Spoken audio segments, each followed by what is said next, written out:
Okay, Austin, something that really stood out to me when we were developing the spend shift report, and I kept coming back to it time and time and again and reading it again. But tier three was the only tier, which is production primarily, which had a significant rise in spend over the past year. And nearly half of all respondents in the report reported an increase in tier three spend, and that is obviously to do with production. But why do you think that's happening?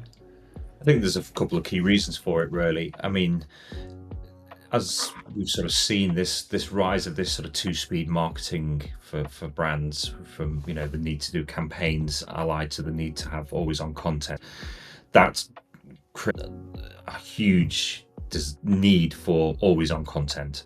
So, from having previously maybe been looking at a handful of channels, there's now hundreds, arguably, channels that the clients have got to play with. So as they're starting to try and find that impact and the awareness and the return and the investment, they're increasingly looking at different platforms, different channels, and that's causing the whole sort of explosion. And obviously part of that very much is being primarily digital in many respects, that sort of real-time performance tracking. It's also worth adding as well that within this tier, it's where marketing procurement actually have the most influence. It's because they can see that there's more tangible deliverables, it's more measurable, there's more cost control opportunities. Where can you find the savings? How can you develop this work? So when you are adapting and localizing and versioning, how can you find the sort of the economies of scale, if you like, for doing this in bulk? And that also plays into the idea of, for a lot of businesses as well, is how do you start to scale that across the markets? So you're looking and,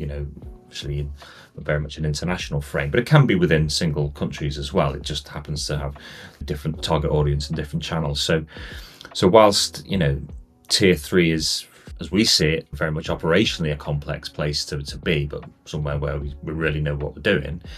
For marketing procurement, it's something that's much easier to quantify, optimize, and scale, and that's very much a sweet spot for procurement. So it's not hard to see why tier three spend is rising overall.